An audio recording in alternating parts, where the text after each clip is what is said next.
She signed the wrong document at 12:11 a.m., too exhausted to notice the clause hidden in the final paragraph.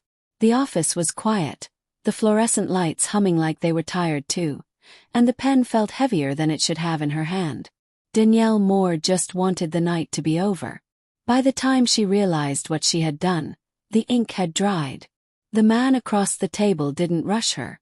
He didn't correct her. He simply watched as her signature settled onto the page. Calm, patient, certain.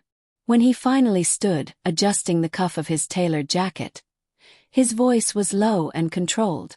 "In my world," he said, "a signed agreement is not a misunderstanding. It is a bond." She laughed then. Tired, nervous sound. "This is just temporary paperwork." Park Joon-hyuk met her eyes for the first time. Nothing entered at midnight is temporary. 3 days later he was everywhere. Outside her apartment building. On the line when her bank access suddenly failed. Mentioned quietly by a stranger who knew her full name at a coffee shop she'd never given her number to. And when masked men tried to pull her into a van on a dark side street, it wasn't the police who arrived first. It was Park Joon-hyuk. His men ended the threat before she could scream. And as she stood shaking under the streetlight, he said calmly, "This is why I don't release what's under my protection." Will Danielle escape the contract she never meant to sign? Or did one exhausted decision at midnight permanently place her inside a world that doesn't let people walk away? Danielle's eyes burned as the clock ticked past midnight. The office had emptied an hour earlier, leaving behind stale coffee, stacked folders, and the pressure of needing this job to work. She skimmed pages filled with legal language she barely understood, trusting the man who kept assuring her it was standard procedure. Name. Her signature. Final initial. She didn't notice the corporate seal embossed faintly into the paper.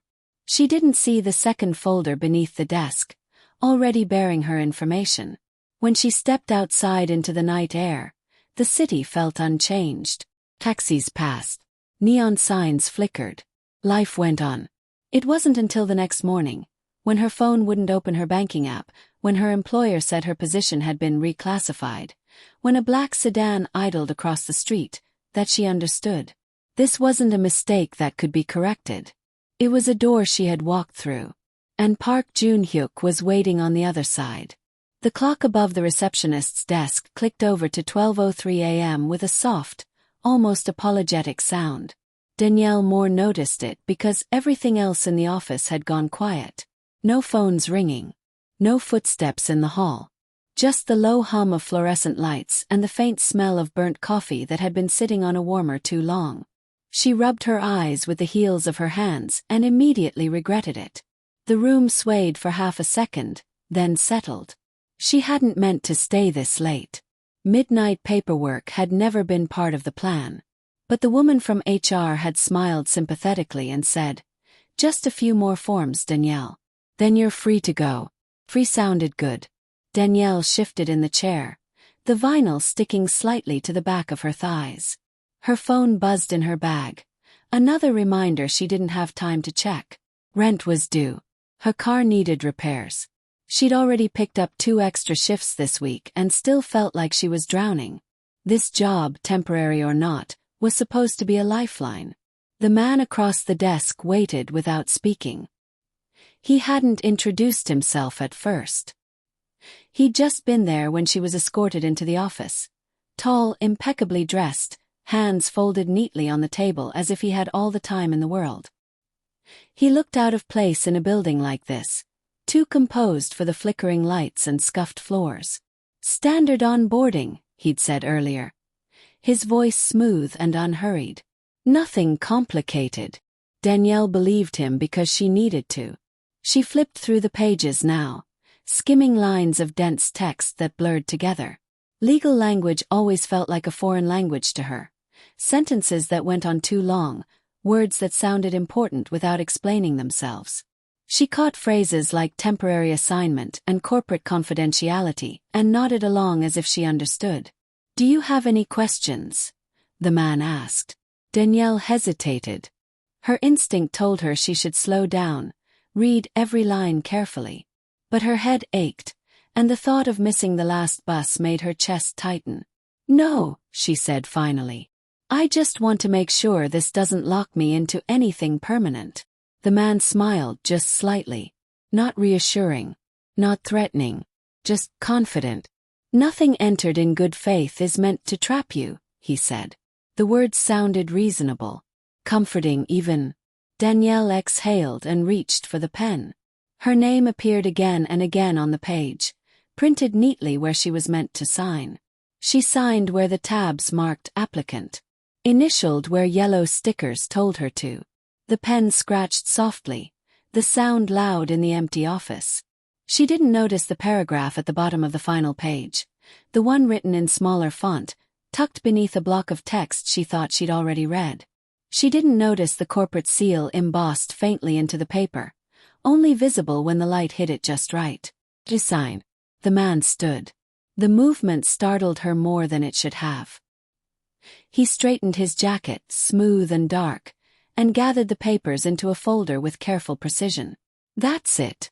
Danielle asked, a tired smile pulling at her lips. "I can go." "Yes," he said. "You're finished." Relief washed through her so fast it made her dizzy. She pushed back her chair, slinging her bag over her shoulder. "Thank you," she said, already halfway to the door. "I really appreciate." Danielle. He paused. He hadn't asked her name tonight. Not once. She turned slowly. The man met her gaze, his expression unreadable. "You should rest," he said. "You look exhausted." "I am," she admitted, forcing a small laugh. "Midnight isn't my best hour." "It's an honest hour," he replied. "People show who they are when they're tired." She didn't know what to say to that, so she nodded and left. Outside, the night air was cool and sharp, clearing some of the fog from her head. The city looked the same as it always did. Street lights glowing, a distant siren, a couple arguing softly on the sidewalk. Nothing felt different. Nothing felt dangerous. She walked home thinking about sleep, about how she'd finally be able to breathe a little easier. Behind her, in the empty office, the man opened the folder again. He checked her signature once more, then set it neatly atop a second file, one already labeled with her name. Park Jun-hyuk allowed himself a quiet breath. Midnight decisions, he knew, were the ones that lasted. Morning arrived without warning. Danielle woke to the sound of her alarm and the familiar weight of worry settling into her chest. For a brief, disoriented moment, she forgot about the office, the paperwork, the man with the calm voice. Then her phone buzzed again, sharp and insistent, and reality rushed back in. She reached for her phone to silence the alarm, and frowned when the screen didn't unlock. She tried again. Same result. A message flashed briefly before disappearing. Access denied. "That's weird," she murmured. Danielle sat up, heart ticking faster now, and opened her banking app. The loading circle spun, then stopped. Another message appeared, this one clearer. "Your account is temporarily unavailable." Cold crept up her spine. She swung her legs off the bed, suddenly wide awake. Temporary outages happened all the time. She knew that. She told herself not to panic as she pulled on yesterday's jeans and a sweater and grabbed her bag. By the time she stepped outside, the street looked normal. Too normal. Sunlight glinted off car windows. A neighbor walked past with a dog. Someone laughed down the block. And across the street, parked neatly between two sedans, sat a black car she had never seen before. It wasn't doing anything suspicious. No engine revving. No tinted windows rolled down. It was just there. Danielle hesitated, then shook her head and started walking toward the bus stop. She took 3 steps before a door opened behind her. "Good morning, Danielle." Her body reacted before her mind did. She stopped, breath catching painfully in her throat, and turned. The man from the office stood beside the car, dressed as impeccably as he had been the night before. Dark suit. Crisp white shirt. No tie today. He looked as though he belonged exactly where he was, like the street had been arranged around him. "You didn't give me your address," she said, the words tumbling out sharper than she intended. "No," he agreed. "You didn't." Then how did you? May I?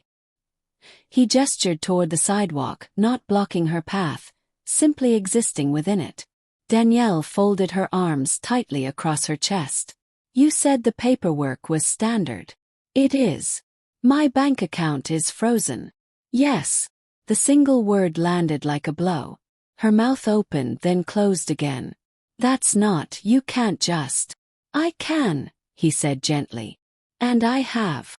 She stared at him, really looked at him this time. Up close, he was even more composed than she remembered. No wasted movements. No nervous energy. His eyes were dark and steady, watching her the way someone watches a clock they already understand. Who are you? She asked. He inclined his head slightly. My name is Park Jun-hyuk. The name meant nothing to her. It should have reassured her. Instead, it made everything worse. You signed an agreement last night, he continued. One that places certain obligations on both of us. I didn't agree to this, Danielle snapped. I skimmed paperwork for a temporary job. That's it. Park considered her for a moment. Did anyone force you to sign? No, but did anyone misrepresent the document to you? She hesitated. The memory of his calm voice, his careful wording, flickered through her mind. I asked if it was permanent, she said quietly. And I answered truthfully, he replied. Nothing entered in good faith is temporary. That doesn't make any sense.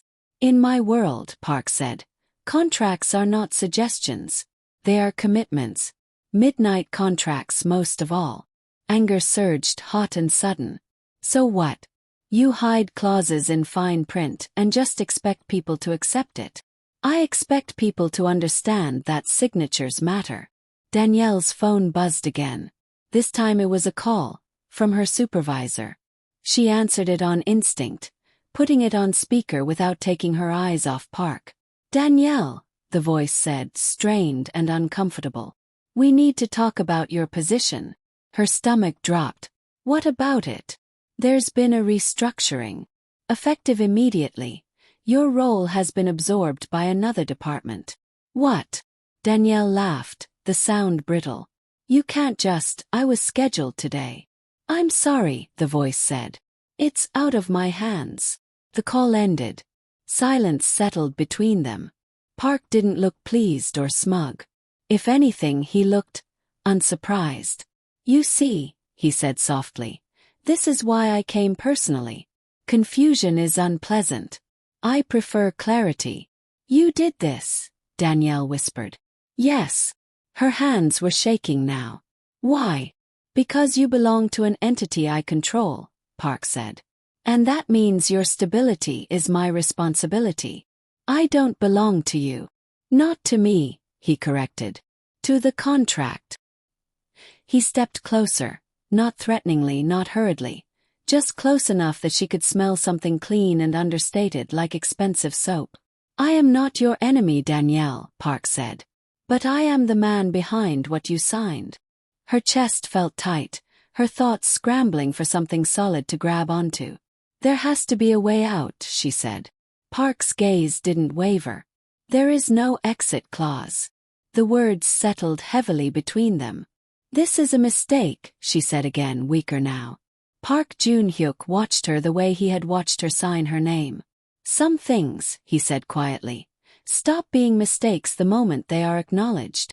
And for the first time since midnight, Danielle understood that she was no longer dealing with paperwork. She was dealing with power. Danielle spent the rest of the morning chasing doors that refused to open. After Park Jun-hyuk left, after he stepped back into the black car and disappeared down the street as if he had simply been another meeting, she stood on the sidewalk for a long time, her phone pressed uselessly to her ear. The city moved around her. People hurried past. Life continued at its usual pace, indifferent to the fact that hers had just tilted off its axis. She started with the obvious. The bank branch on the corner smelled faintly of disinfectant and carpet cleaner. Danielle waited in line, rehearsing what she would say, forcing her breathing to stay even. When it was her turn, she slid her card across the counter with shaking fingers. I think there's been a mistake, she said. My account is locked. The teller typed, frowned slightly, then typed again. Her expression shifted. Not alarmed, not sympathetic, just careful. I'm sorry, Ms. Moore, she said. Your account has been placed under administrative hold. By who? I'm not authorized to disclose that information. Danielle's throat tightened. Can you tell me how to remove it? The teller hesitated, then shook her head. There's no action available at branch level. That phrase followed Danielle out onto the street like a shadow. She called the number on the paperwork she'd signed, listening to it ring until the automated message repeated itself and cut off. She emailed the address listed beneath the company logo, carefully outlining her situation, her confusion, her request to terminate the agreement. The reply came back less than a minute later. Request received. Contract terms confirmed. No further action required. No name. No signature. She tried a lawyer next. A small office 2 blocks from her apartment, with a sign that promised affordable legal advice. The man who met with her listened politely as she explained, nodding along, flipping through copies of the documents she'd managed to print before her access was restricted. His brow furrowed deeper with each page. This is thorough, he said finally. Can you get me out of it? Danielle asked, leaning forward. He tapped the paper with his pen. Technically, you consented. I didn't understand it. That's not the same thing legally. There has to be something, she insisted. An appeal. Cooling off period. Something. He sighed. There would be, if this were a standard employment contract. But this isn't. What is it, then? The lawyer hesitated, then chose his words carefully. It's a private corporate engagement agreement tied to a holding company with layers of subsidiaries. Whoever structured this knew exactly what they were doing. Danielle felt dizzy. So you're saying I'm stuck? I'm saying, he replied gently, that fighting this could be very expensive. And very slow. She left the office with a hollow feeling in her chest. By early afternoon, exhaustion crept back in, heavier than before. Not the bone-deep tiredness of the night before, but something sharper. Adrenaline wearing thin, fear seeping in around the edges. She sat on the edge of her bed, staring at her phone, willing it to ring with good news. Instead, a message appeared. Mr. Park would like to speak with you. Her fingers hovered over the screen. Every instinct told her not to respond. Every practical thought told her she had no choice. I want out, she typed. This was a mistake. The reply came almost instantly. There is no exit clause, Danielle. She closed her eyes, anger flaring hot behind them. Then add one, she wrote. People do it all the time. People, the message returned, do not renegotiate at midnight. She stood abruptly, pacing the small room. This isn't fair, she muttered aloud, as if saying it might make it true. You can't just trap someone with paperwork. Her phone buzzed again. You were not trapped, Park wrote. You were tired. Tears burned at the backs of her eyes, surprising her with their intensity. She hated that he was right. Hated that exhaustion had made her careless. Hated that something as small as a signature could unravel her life so completely. I didn't choose you, she typed. Several seconds passed before the reply came. No, Park answered. You chose the moment. The words settled over her like a weight. What do you want from me? She whispered, though she knew he couldn't hear her. The response was slower this time, as if considered carefully. Stability, the message finally read. And compliance with what you agreed to. Danielle sank back onto the bed, the room suddenly too quiet. Outside her window, a car idled briefly, then drove on. She watched until it disappeared, her heart racing for no reason she could name. She had tried everything she knew. Banks, lawyers, reason. There was no exit clause. And for the first time, the truth pressed in hard enough to steal her breath. Undoing the mistake might be impossible. Not because she lacked the will, but because the world she had signed into did not allow reversals. Not once the ink had dried. The isolation didn't arrive all at once.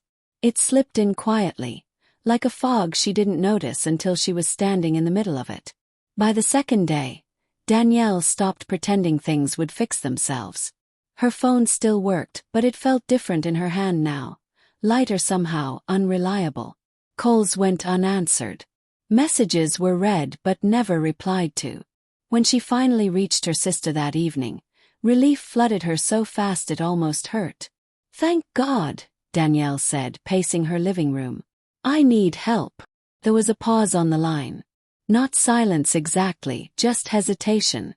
"Danny," her sister said carefully, "I tried to send you some money earlier." It bounced back. Danielle's stomach clenched. "It did." "Yeah." It said the account was restricted. "Are you okay?" "I'm fine," Danielle lied. "I just signed some paperwork for a job. It's complicated." Another pause. Longer this time. "You don't sound fine." Danielle closed her eyes. She could hear a television murmuring in the background on her sister's end, the ordinary sound of another life continuing uninterrupted.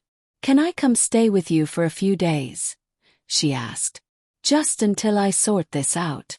"I don't think that's a good idea," her sister said slowly. Danielle froze. "Why?" "Well," she began uncertain, "someone called earlier. Man. Very polite. He asked about you." Danielle's grip tightened on the phone. "What did he say?" "That you were involved in something sensitive. That it would be better if I didn't interfere." A chill slid down Danielle's spine. "Did he threaten you?" "No," her sister said quickly. "Not at all. He was respectful. Almost kind. That made it worse." "I just don't want to make things harder for you," her sister continued.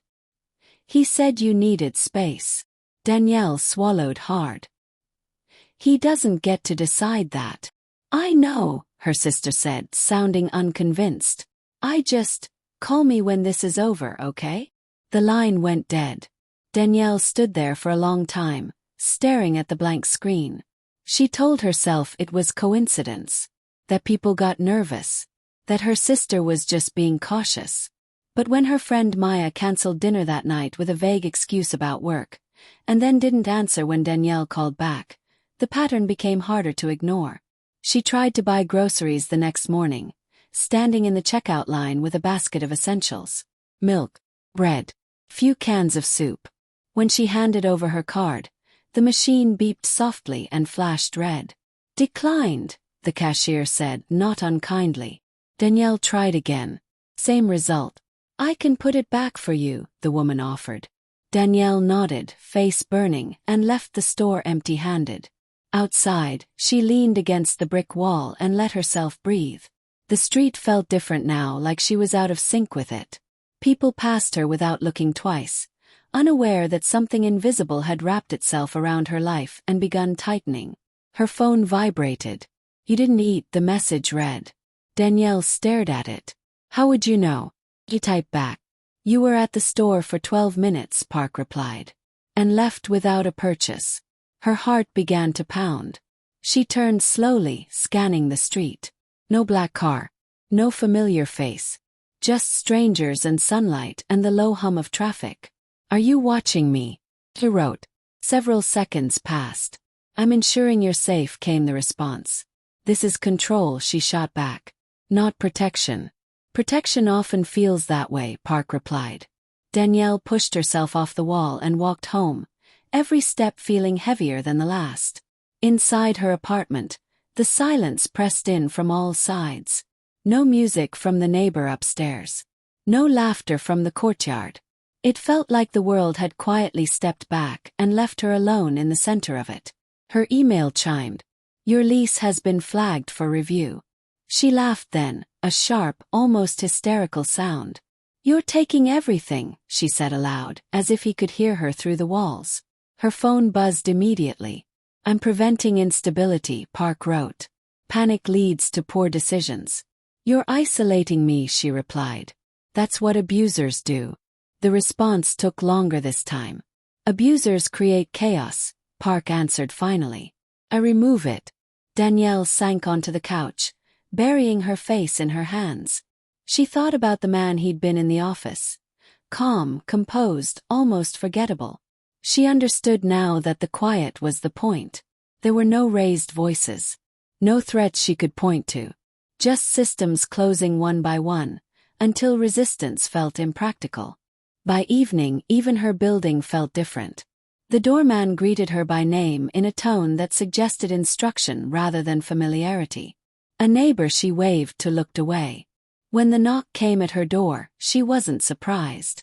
She opened it to find Park Jun-hyuk standing in the hallway, alone this time, his expression unreadable. "You should come with me," he said. Not a demand. Not a plea. Just a statement of fact. Danielle's chest tightened. "Or what? Or you continue to struggle against walls you can't see," Park replied. "Until you exhaust yourself again." She searched his face for anger, for cruelty. Found neither. "You're very alone right now," he said quietly. "You don't have to be." Danielle looked past him, down the long, empty hallway, and understood the truth he wasn't saying aloud. Violence hadn't taken her freedom. Control had. And it was working. The drive was quiet. Park didn't touch her, didn't rush her, didn't say anything unnecessary as the city slid past the windows. Danielle sat stiffly in the passenger seat, her hands folded in her lap, watching familiar streets give way to neighborhoods she'd only seen from a distance. The silence felt intentional, like he was giving her space to decide whether to speak. She was the one who broke it. "Where are we going?" she asked. "To clarity," Park replied. She scoffed softly and turned back to the window. They passed through a gated entrance guarded by men who didn't look like guards so much as fixtures. Still, alert, unquestioning. The building beyond it was unassuming from the outside. Glass and steel. Clean lines. No signage. It could have been an investment firm, a tech startup, anything respectable enough to blend into the skyline. Inside, the air was cool and faintly scented with citrus. Polished floors reflected the overhead lights. People moved through the space with purpose, dressed in tailored suits, tablets tucked under their arms. No one stared at Danielle. No one looked surprised to see her. That unsettled her more than open hostility would have. "This is a company?" she asked quietly. "One of many," Park said. He led her into an elevator that required a keycard and a code. The doors closed smoothly, sealing them inside. As they rose, Danielle felt the strange sensation of sinking.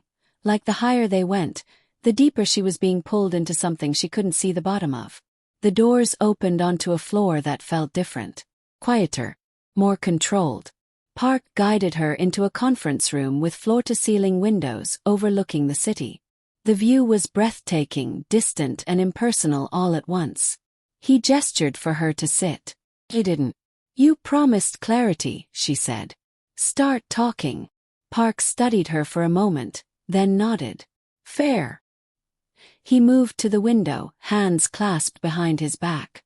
"What you signed was not employment paperwork. It was a binding engagement with a private holding group. A group that freezes bank accounts and ruins lives." Danielle shot back. "A group that ensures loyalty," Park corrected calmly. She laughed, harsh and disbelieving. "By destroying options. By removing instability." Danielle shook her head. "You keep saying that like it makes this acceptable." "It makes it functional," he replied. He turned to face her then, and for the first time since she'd met him, there was no attempt to soften the truth. "My family has operated for 3 generations," Park said. "What began as protection became infrastructure. What became infrastructure became power. We invest. We own. We influence. Governments prefer not to acknowledge us, but they know we exist." "You're a criminal," Danielle said. "Yes." The word landed without drama, without pride. "I don't traffic chaos," Park continued. "I traffic certainty. Predictable outcomes. Controlled environments. And I fit into that how?" she demanded. "You signed into it," he said simply. "Your name now exists within my network. That visibility comes with risks."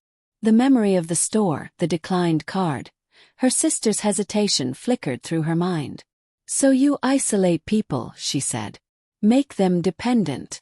"I identify pressure points," Park said. Dependency is a byproduct, not the goal. Danielle's chest tightened. You destroyed my life to prove a point. No, he said quietly.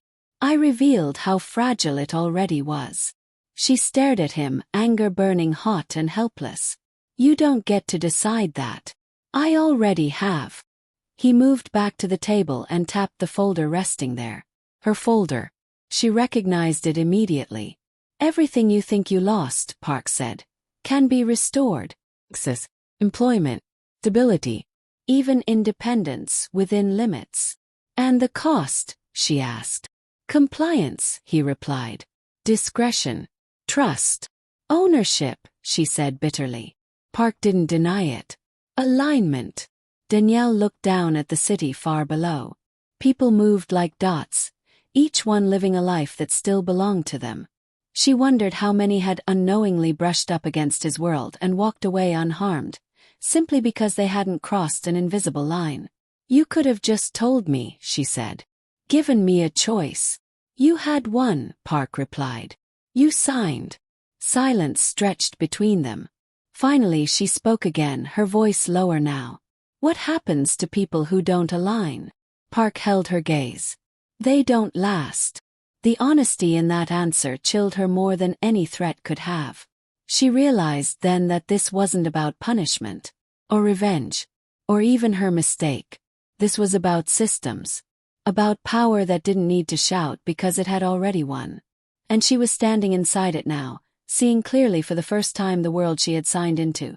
One that ran quietly beneath the surface of the city, indifferent to intent, unforgiving of weakness. Park watched her process it all. His expression unreadable. You wanted the truth, he said. Now you have it. Danielle swallowed hard, knowing that understanding hadn't freed her. It had only made the walls visible. Danielle didn't speak as they left the building. Not in the elevator. Not in the car. She stared straight ahead, jaw tight, every muscle in her body pulled taut as if she were holding herself together by force alone. Park noticed. Of course he did. He dropped her off a block from her apartment instead of at the door. It felt intentional, space offered, not freedom granted. Think, he said as she opened the door. That's all I ask. The car pulled away before she could respond. Inside her apartment, Danielle moved restlessly, like an animal testing the edges of a cage. She opened drawers, checked her laptop, paced from room to room. The walls felt closer than they had the day before. She forced herself to breathe, counting slowly until the pressure in her chest eased enough to think. He wants compliance, she told herself. Quiet acceptance. She wouldn't give him that. Her first act of resistance was small but deliberate. She packed a bag. Not everything, just enough to leave quickly. Clothes, documents, a little cash she'd hidden months ago in an old book. She shut off her phone and left it on the kitchen counter, then walked out the door with her keys clenched in her fist. The bus station was crowded, loud with the scrape of shoes and the murmur of conversations. Danielle blended in easily, keeping her head down, her steps steady. She bought a ticket with cash, hands shaking only slightly as she slid the bills across the counter. For the first time in days, she felt a flicker of control. She made it to the platform before a man stepped into her path. He didn't grab her, didn't block her outright. He just stood there, tall and polite, wearing a jacket that screamed ordinary. "Ms. Moore," he said quietly. "Mr. Park asked that you not travel tonight." Danielle stopped short. "Move."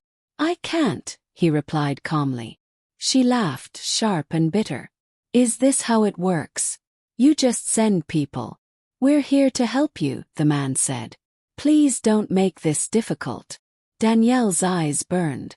"You don't get to decide what's difficult for me." She turned and walked away before he could say anything else, heart hammering in her chest. She didn't stop until she was back on the street, gulping air like she'd just surfaced from deep water. So much for running. Her next attempt was louder. She called a journalist whose email she'd saved months ago after reading an exposé on corporate corruption. She sent a long message outlining everything. Names, contracts, the frozen accounts, the threats masked as concern. She attached scanned documents, screenshots, anything she thought might matter. The reply came an hour later. Sorry. I can't pursue this story. No explanation. No follow-up. Danielle felt something crack then. Not break, not completely, but splinter. Anger surged through the fear, steadying her in a way panic hadn't. She wasn't powerless. Not yet. She waited until night fell, then turned her phone back on. Park's message was waiting. You're testing boundaries. You don't own me, she typed back. Several minutes passed before the reply came. Ownership isn't what you're resisting, Park wrote. It's inevitability. Danielle clenched her teeth. You're wrong. You tried to leave the city, he responded. You contacted outside parties. You are escalating. I'm fighting back. This time the pause stretched longer. Why? Park finally asked. Danielle stared at the screen, her reflection faintly visible in the glass. Tired eyes. Shoulders held stiff with defiance. Because I refused to disappear quietly, she typed. There was no immediate response. When her phone rang, she answered without thinking. Danielle, Park said, his voice even. You misunderstand the nature of resistance. Then explain it to me, she shot back. Because all I see is a man who uses systems to crush people. I use systems to contain chaos, he replied. You are creating risk. For who? She demanded. For yourself. She laughed softly, a sound edged with exhaustion. You already took everything. What's left to risk? There was a beat of silence. Your safety, Park said. The word sent a chill through her, but she didn't let it show. That sounds like a threat. It's a warning, he replied. There are people watching now. Not because I told them to, but because your name exists where it shouldn't. Danielle closed her eyes, anger and fear twisting together. Then let me go, she said. Erase me. I can't, Park answered. You're visible. Because of you. Yes, he agreed. And because of that, I'm the only reason you're still untouched. Her hands trembled, but her voice stayed steady. You expect gratitude for trapping me. I expect realism, Park said. Fighting me will only isolate you further. So what? She whispered. I just give up. No, he said quietly. You adapt. The word lingered after the call ended. Danielle sank onto the edge of her bed, staring at the floor. She felt the weight of the day settle over her, heavy and undeniable. She had pushed. She had resisted. And the walls hadn't moved. But neither had she.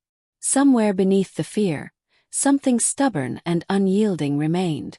She didn't know yet how she would use it, only that she wasn't done. Not yet. And if Park Jun-hyuk believed resistance would break her, he was about to learn the difference between surrender and survival. Danielle woke to the feeling that something was wrong. It wasn't a sound. Not exactly. It was the absence of one. Her apartment was too quiet. No footsteps in the hallway, no distant traffic drifting through the window. Even the hum of the refrigerator seemed muted. She lay still, listening, heart slowly beginning to race. Her phone was on the nightstand, dark. She reached for it and frowned. No signal. No notifications. Nothing. A warning prickled at the back of her neck. She got dressed quickly, movements careful, controlled. Park's words from the night before echoed in her mind. You're visible. She didn't know what that meant in practice, only that it felt like standing in the open with no idea who was watching. Outside, the morning looked normal. Too normal again. The same woman walking her dog. The same corner store opening its shutters. Danielle stepped onto the sidewalk, forcing her shoulders to relax. Halfway down the block, she noticed the van. It was parked crookedly near the curb, engine off, windows dark. She wouldn't have thought twice about it on any other day. But today, her instincts tightened, sharp and insistent. She crossed the street. The van's door slid open. Everything happened at once. A hand grabbed her arm from behind, fingers digging painfully into her sleeve. Another clamped over her mouth before she could scream.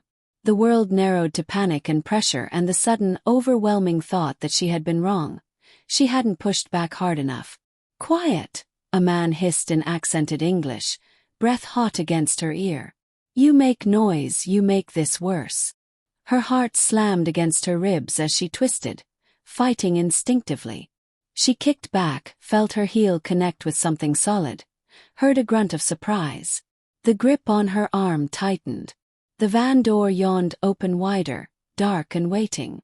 "This isn't about you," another voice said impatiently. "You're just leverage." Leverage. The word cut through the panic, cold and precise. Park had said it. She understood now. She opened her mouth to scream anyway. Gunshots shattered the morning. The man holding her jerked violently, releasing her as he collapsed to the pavement. Blood bloomed dark against his jacket. Danielle staggered back, choking on air, her scream tearing free at last.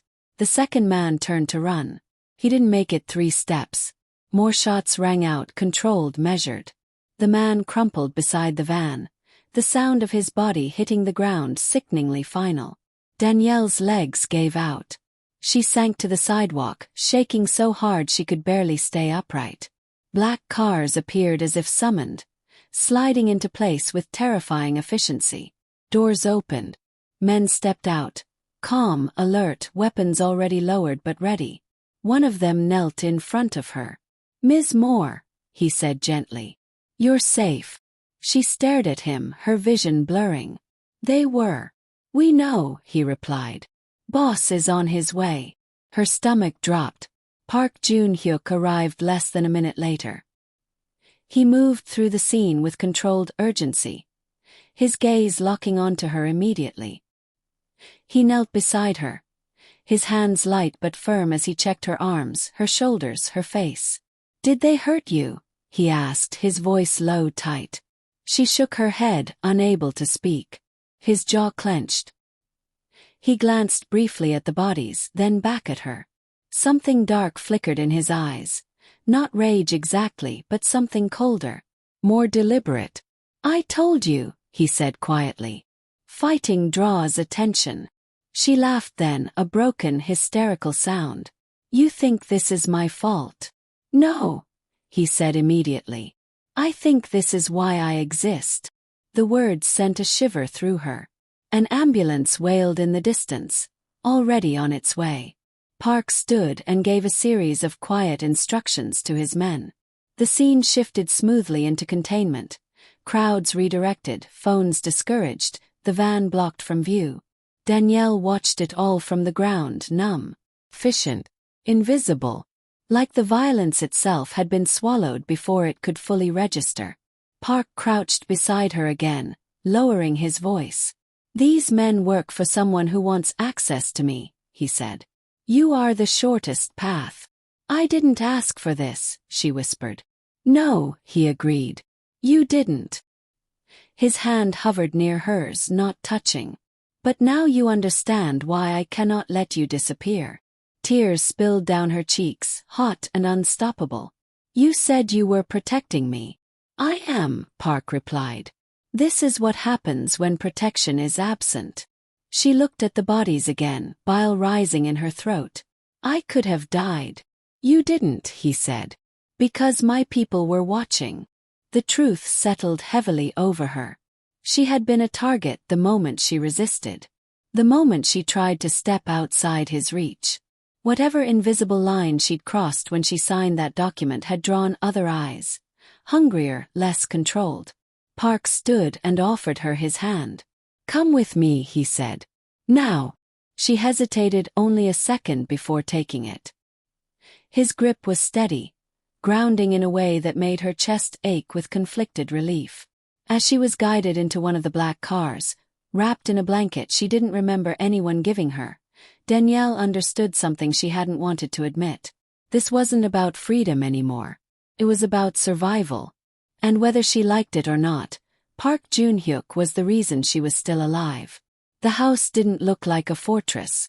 That was the first thing Danielle noticed as the car rolled through the gates, and along a curved driveway lined with low lights and manicured hedges. No barbed wire. No watchtowers. Just a wide, modern structure of glass and stone, warm light glowing from within as if it were expecting them, as if it were waiting. Her body still shook, though the blanket wrapped around her shoulders helped steady the worst of it. Park sat beside her in the back seat, close enough that she could feel the calm radiating from him, deliberate and contained. He hadn't said much since the attack. He didn't need to. Everything he'd warned her about had arrived exactly as promised. The car stopped. Doors opened. Inside, the air was quiet and cool, scented faintly with something clean and herbal. Danielle's shoes clicked softly against polished floors as she was guided in. Her senses overwhelmed by the contrast between the violence of the morning and the serenity of the space. A woman appeared almost immediately, dressed simply, her movements efficient and gentle. She spoke to Park in Korean, her tone respectful. He answered briefly, then turned to Danielle. "You'll be safe here," he said. "You won't be disturbed." Danielle looked around. High ceilings. Art she didn't recognize but instinctively knew was expensive. Windows that looked out over darkened grounds she couldn't fully see. "This feels like a cage with better lighting," she said quietly. Park didn't bristle. "Cages are meant to keep things in," he replied. "This is meant to keep others out." The woman returned with a glass of water and a folded set of clothes. "You should change," Park said. "Rest. We'll talk when you're steady." "I don't want to rest," Danielle snapped. The adrenaline was wearing off now, leaving anger and fear in its wake. "I want answers." "You'll get them," Park said. "But not while you're shaking." She hated that he was right. The room she was shown to was spacious, almost indulgent. A bed with crisp white sheets. A bathroom that gleamed. No visible locks. No bars on the windows. The door closed softly behind her, not with a click, but a whisper. Danielle sat on the edge of the bed, hands clenched in the blanket until her knuckles ached.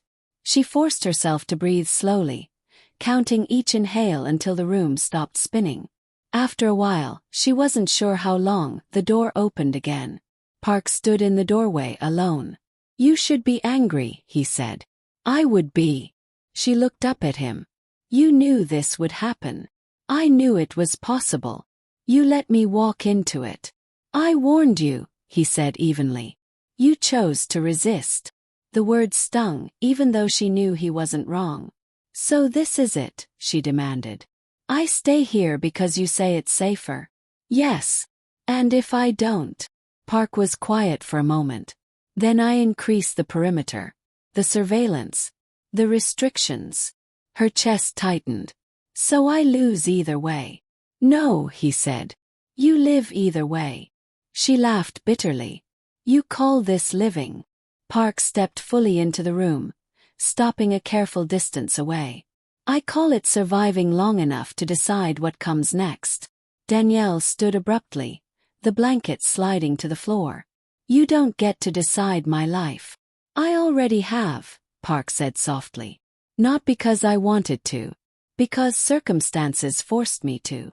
She searched his face for triumph, for cruelty. Found none. Only certainty. "You could let me go," she said. "Erase my name. Protect me from a distance." Park shook his head. "That would make you a liability without cover. The worst position to be in. So I'm safer as your prisoner." He met her gaze. "You're safer as my responsibility." The distinction felt thin and enormous at the same time. "Those men," Danielle said quietly. "They would have killed me." "Yes. And you stopped them." "Yes." The room felt suddenly smaller, the truth pressing in from all sides. "So what happens now?" she asked. "Now," Park replied, "you stay where I can protect you. You don't leave without security. You don't communicate with people who aren't cleared. You don't try to disappear." "And in return?" she asked. "In return," he said, "nothing like that happens again." Silence stretched between them. Danielle sank back onto the bed, exhaustion finally winning. "This isn't freedom," she whispered. "No," Park agreed. "It's not." He turned to leave, then paused at the door. "But it's not punishment either." She looked up at him, eyes burning. What is it, then? Park held her gaze for a long moment. It's the cost of being seen. When the door closed, Danielle lay back and stared at the ceiling, her heart heavy with a truth she hadn't wanted to accept. The walls around her were elegant, comfortable, quiet, and whether she called it protection or prison no longer mattered. Because she couldn't deny it anymore. She needed him. And that knowledge was the most frightening confinement of all. Morning came softly in Park Jun-hyuk's house. Light filtered through sheer curtains, pale and deliberate, touching the edges of the room without intruding. Danielle woke slowly, disoriented by the quiet. No sirens. No shouting neighbors. No footsteps overhead. The stillness felt unnatural after the chaos of the past days, like the calm after a storm that hadn't fully passed. She sat up, listening. Nothing. The realization settled in gently and heavily at the same time. For the first time since signing that document, nothing was demanding her attention. No calls she couldn't answer. No doors she couldn't open. No threats waiting just outside her awareness. A knock came at the door, not loud, not sharp. Considerate. A woman entered with a tray of food and set it on the table without comment. Fresh fruit. Toast. Coffee that smelled rich and grounding. She smiled politely and left. Danielle stared at the tray for a long moment before eating. Her hands trembled slightly as she lifted the cup. The coffee was perfect. That unsettled her more than fear ever had. Later, Park came for her himself. You slept, he said, not as a question. Yes, she replied. Good. He led her through the house, not guiding her by the arm, not hovering, just walking beside her as if this were already normal. She noticed details she'd missed the night before. The way staff moved with quiet efficiency, the subtle placement of cameras that weren't hidden but weren't obvious either, the sense that the house itself was listening. They stopped in a study overlooking the grounds. Sunlight stretched across dark wood and glass. Park gestured for her to sit, then took the chair opposite her. This is where choices become real, he said.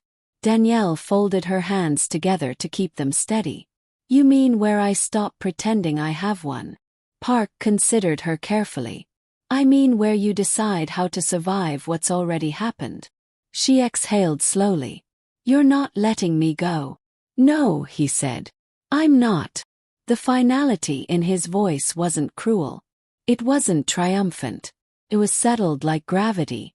So this is my life now, she said quietly. Security escorts. Restricted calls. A house I didn't choose. For now, Park replied. Yes. Anger flared, but it burned differently than before. Less frantic. Harper. You call this responsibility, she said. But it feels like ownership. Park didn't deny it. Ownership implies disregard. This is investment. That's not better. It's honest. She looked at him, then really looked at him. At the man who had destroyed her autonomy without ever raising his voice. Who had saved her life with the same calm precision. What do you want from me? She asked again, softer this time. Presence, Park said. Discretion. And eventually, understanding. Danielle laughed once, quietly. You think I'll understand this? I think you already do, he replied. You just don't like what it means. Silence filled the room. Outside, the ground stretched wide and green, bordered by walls she couldn't see from here. Freedom framed like a painting. If I stay, she said slowly, I do it on my terms as much as that's possible. Park's gaze sharpened slightly. Explain. No lies, Danielle said. No disappearing parts of my life without explanation. I don't want to wake up and find another piece of myself missing. You won't, Park said after a moment. Not without reason. And I don't belong to you, she added. Not in your head. Not in your words. A faint smile touched his mouth. You belong to the situation, he said. Not to me. She wasn't sure she believed him, but it was closer to something she could live with. What about leaving, she asked. Ever? Park stood and moved toward the window, hands clasped behind his back. When the people looking for leverage forget your name, he said. When your existence no longer points back to me.